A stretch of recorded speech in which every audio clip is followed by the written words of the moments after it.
Então, Estados Unidos no século XIX. O que a gente vai falar basicamente são dois pontos assim mais centrais, que é a questão do expansionismo e do imperialismo, que está dentro da ideia de expansionismo, né? Vocês vão ver que os Estados Unidos, nessa imagem aqui à esquerda, ele veio, é um território. Boa noite, gente. Como já me pediram para gravar essa partezinha da aula que não deu tempo de dar, e também eu acho que é importante vocês terem acesso a esse conteúdo, eu vou rapidinho passar esses slides para vocês, um pouquinho as ideias, eu acho que assim, não passa nem de 10 minutinhos. E já vou disponibilizar junto com o vídeo da aula de hoje. Então, Estados Unidos no século XIX. O que a gente vai falar dos aspectos mais importantes? Assim, a questão do expansionismo e imperialismo. O imperialismo, por si só, já é uma ideia de expansionismo nesse sentido que a gente vai trazer aqui, mas com algumas diferenças em questão de como se legitima, em processos e tal. Beleza.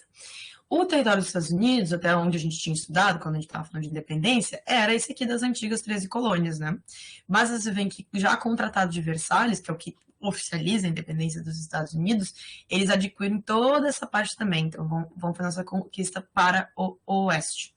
Mas vai ter um processo que é chamado de marcha para o oeste, expansão para o oeste, enfim, que eles vão continuar tentando expandir para outras regiões e ocupar outras regiões.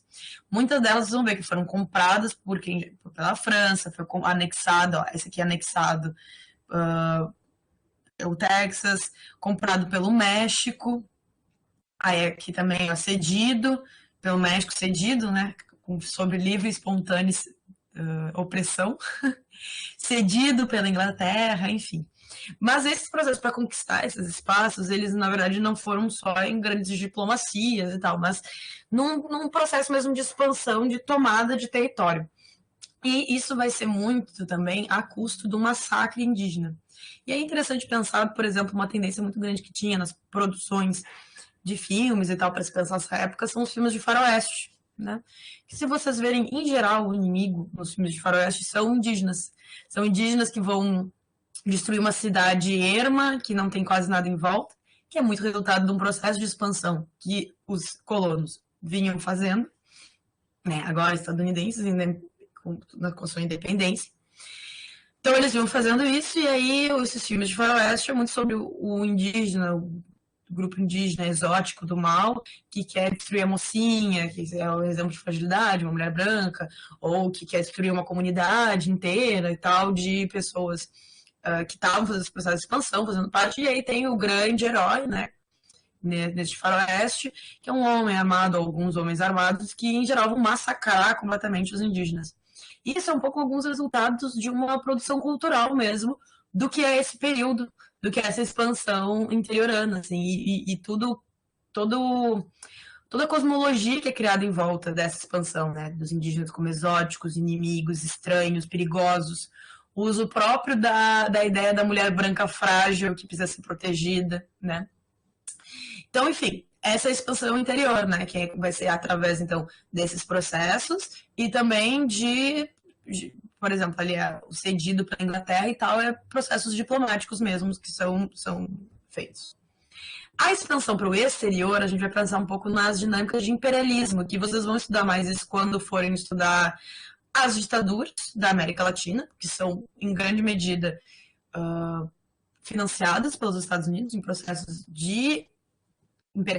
imperialistas, e até as próprias independências, enfim. Vocês vão resgatar um pouco isso, mas acho que é importante trazer especificamente pensando nesse processo dentro dos Estados Unidos.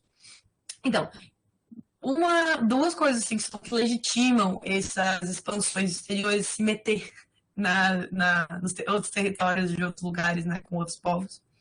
É a doutrina Monroe, que é de 1823, que é basicamente resumido para a América, para os americanos, ou seja, quem vai interferir, melhor ainda, os Estados Unidos como tutor de todos os outros territórios da América, porque quem vai interferir na América vai ser os próprios americanos, no caso, estadunidenses.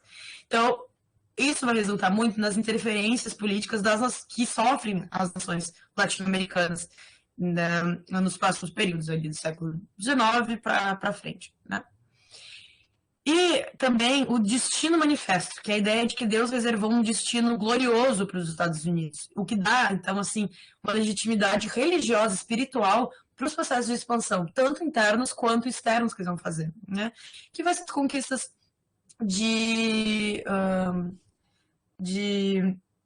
ilhas perto, por exemplo, do Japão, vai ser a conquista de ilhas da América Central.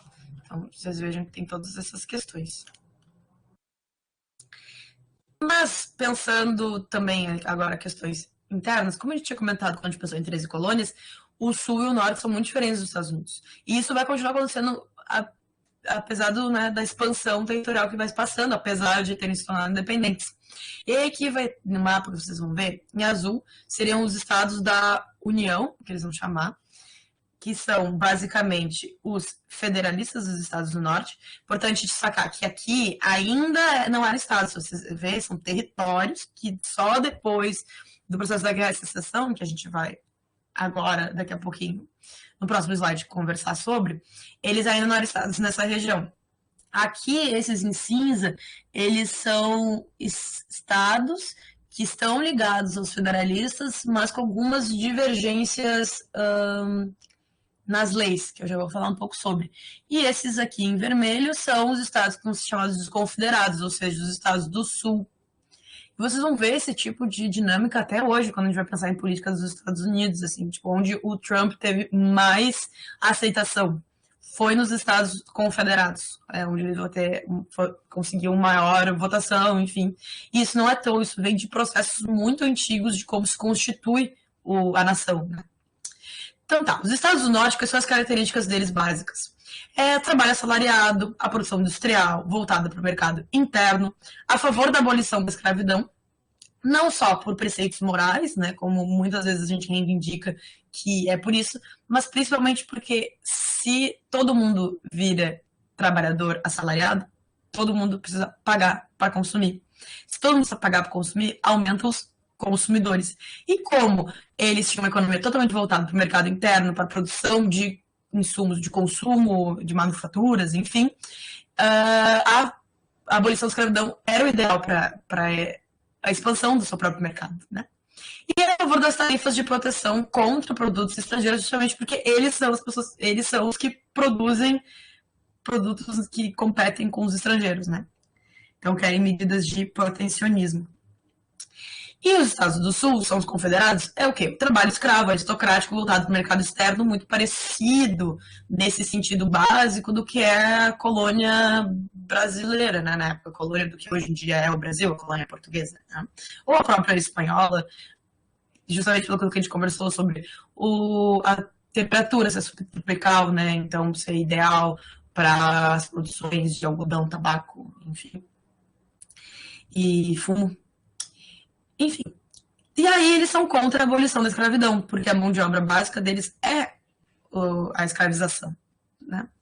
E são contra as tarifas de proteção, porque eles são os que vão comprar os produtos. Então, quanto mais baratos os produtos, melhor. Independente se foram feitos pelo Norte ou pela Holanda, o que importa é que sejam baratos, porque eles não são esses que vão lucrar se, enfim, comprar um ou outro, né? Quem vai lucrar, no caso, vão ser os estados do norte com essa proteção dos seus próprios produtos, né? Porque aí todo mundo vai ter que comprar deles, porque o resto tudo vai ficar muito caro. Então vocês vejam essas diferenças. A diferença fundamental aqui é a questão da escravidão, por conta das questões econômicas que a gente acabou de apontar. E o que esses estados em cinzas estão indicados? São estados que estão ligados aos federalistas, mas eles não abolem a escravidão no primeiro momento. Assim. Eles continuam, porque bem ali vocês vão ver que as áreas que está entre um ou outro, né? São as áreas que acabam se comunicando com os tipos de produção, tanto do norte quanto do sul. E o que acontece? Existe uma grande satisfação dos Estados do Sul com a vitória do Lincoln, Abraham Lincoln, na disputa eleitoral que ocorre. Assim. E ele começa, o Lincoln, né, fazer algumas mudanças, assim, no sentido de buscar abolir a escravidão, algumas coisas que fazer um governo mais centralizado, então não deixar tão independentes os estados, fazer algumas coisas que não são a favor do que os confederados querem. E aí, então, vai acontecer essa secessão que mais de 600 mil pessoas morreram em território, é a maior número de mortes em território estadunidense, se não considerar o massacre indígena, né? A maioria das pessoas que morrem nessas guerras são escravos, que, por exemplo, no sul eram obrigados a ir aos campos de batalha, né, pelos seus senhores, e no norte, muitos desses que eram obrigados a ir ao sul viravam a casaca para o norte para buscar alforria. A vitória dos nortistas, que foi então quem ganha, consolida a sua supremacia e em detrimento ao do sul. E não é à toa que até hoje são os estados mais desenvolvidos em questão econômica, de maior PIB, enfim, os estados do norte, não do sul. Mas é importante dizer que, acontece a guerra de secessão, e isso consolida, por exemplo, a abolição da escravidão, só que isso significa completa liberdade e igualdade aos negros, né? Significa, por exemplo, a garantia dos seus direitos, enfim. A resposta é não. Não por coisas muito básicas, como o que aconteceu em 2019, com todo o processo lá do George Floyd, todos aqueles protestos antirracistas, mas outras coisas que a gente pode pensar, um exemplo muito nítido, por exemplo, foi as leis de segregação racial que aconteceram no final do século XIX e início do XX, que tinham escolas para negros, cadeiras dos ônibus separadas para negros, no sentido de que banheiros, bebedouros, no sentido que eles eram sujos, que os negros seriam sujos, teriam doenças, precisa segregar eles racialmente e colocar eles abaixo, em lugares inferiores do que dos brancos. As cadeiras dos brancos eram mais confortáveis, os banheiros dos brancos eram melhores, os bebedouros mais acessíveis. Enfim, então, as leis de segregação racial no final do século XIX e XX é um exemplo de como, apesar da abolição da escravidão nos Estados Unidos e o discurso sobre a igualdade de direitos, isso não se consolida na prática em muitos estados. Gente, e é basicamente isso que não deu tempo de mostrar. É os 12, 15 minutinhos que eu precisava mais que a gente perdeu por conta dos probleminhas com a plataforma, né? Mas é isso. E qualquer dúvida, vocês podem me buscar. Tá o meu e-mail aí, mas você sabe meu WhatsApp. E também tem a barra de comentários aqui no YouTube, que